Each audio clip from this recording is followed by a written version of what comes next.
a man inside of a police vehicle, we call it a paddy wagon, is in danger because the officer decided not to follow protocol. The officer ends up doing something that breaks his neck. Here's the first video.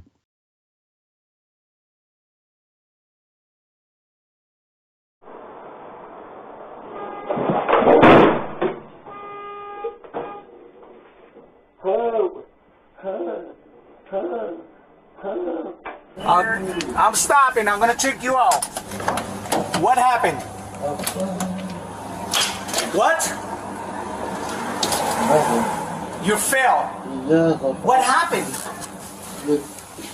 Can you move at all? I can't move. What? How your leg is all the way up there? Understand me. Listen, brother. All right, I can't move you, so I have to hold on. I'm gonna have to go get an ambulance. Listen, no. Huh? Yes, but understand. Go ahead. I fall. I cannot move my arms. All right, do not move. I can see moving your arm. No. Okay. Look at my hand. All right, hold on.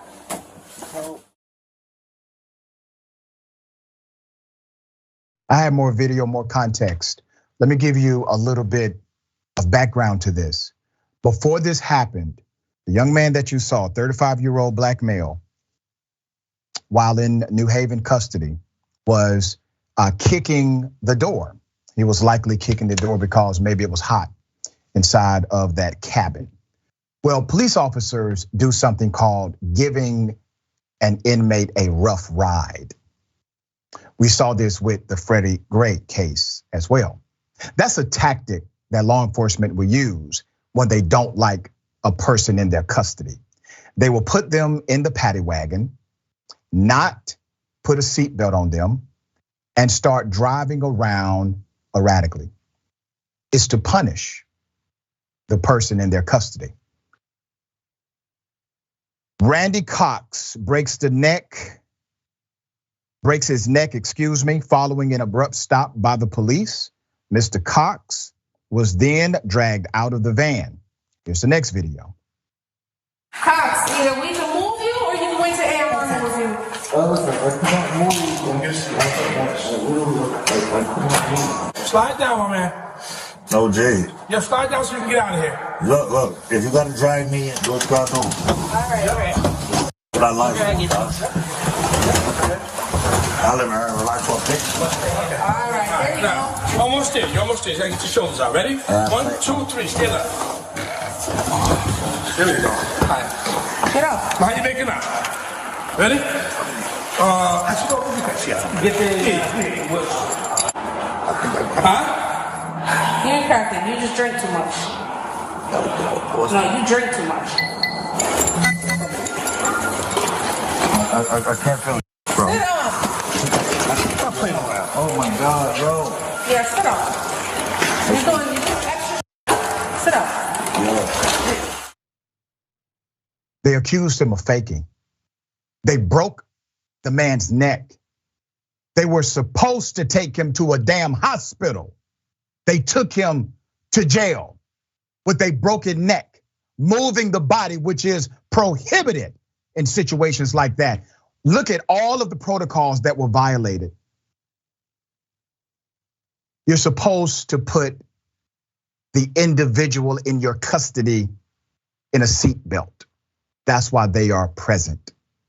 You're supposed to follow basic traffic laws to make sure no one is injured. When someone is injured in your custody, you are supposed to immediately make sure they have emergency attention. This cop and these cops violated every tenet of their protocol, all of them. You know why? Because they don't value life. They did not see this brother as a human being. Culture, not policy. The policy's right. On paper, everything is spelled out. The culture is adversarial. So the police then booked Mr. Cox, dragged him, took him out of the wheelchair. Here it is.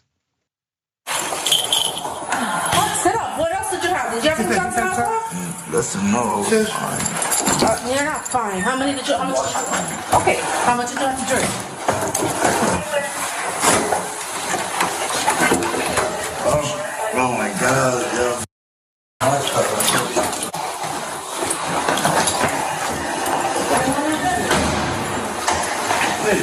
He's a little pissed. Huh? He's a little pissed. He's perfectly fine. You want to put these on? Yep. Hold on, Ron. Hold on, Ron.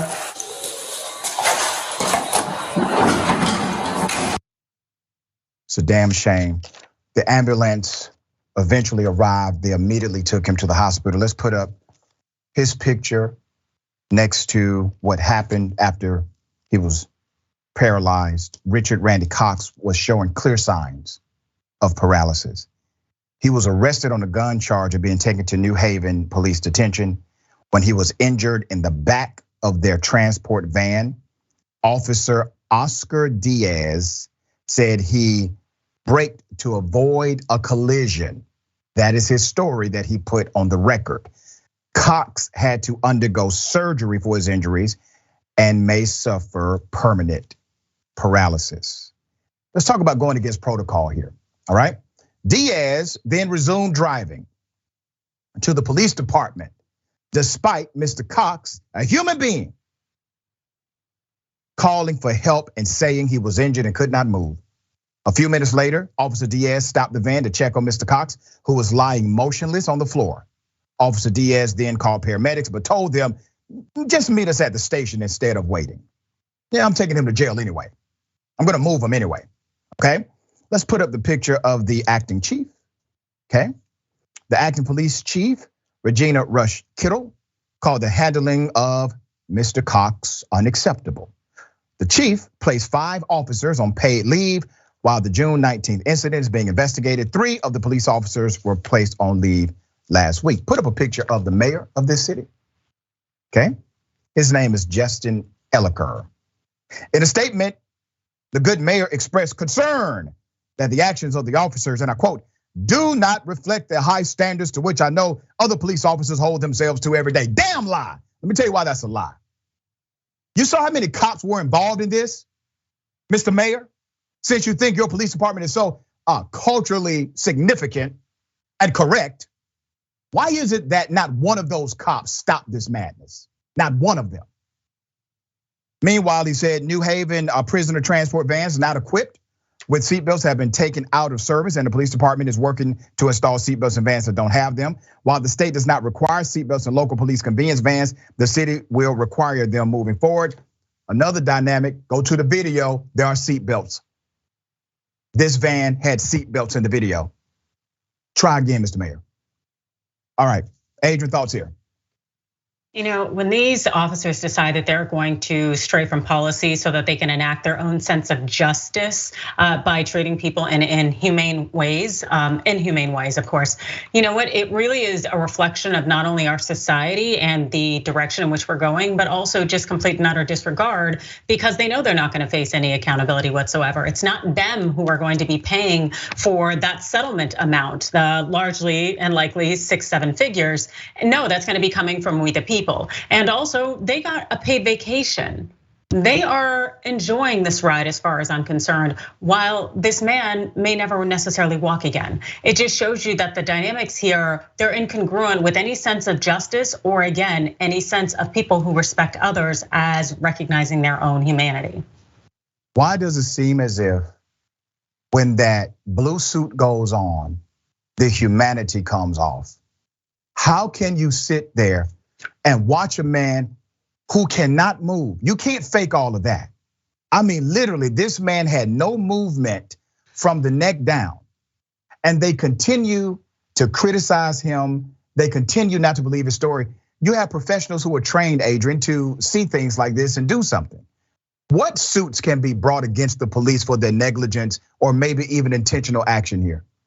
Yeah, it'd be basic, the thought that they had a standard of care that they failed to meet in some way, that they had acted inhumane in the conditions that they kept him in. The problem is that, of course, we have such shields in place to protect law enforcement from facing any type of accountability whatsoever that I don't necessarily know how far they're going to get because this gentleman will continue to live, even if it's in the condition of being someone who is paralyzed. But I'm sure that the city will come to some kind of settlement. It just seems very ignorant to ignore the fact fact that this officer likely did this intentionally. Again, as you said, there were seatbelts in this van, so he could have prevented this entirely. And that this is just truly a reflection of, I want to say rogue policing, but come on, this is just the standard, the norm, and how they do business. Yeah, you're right.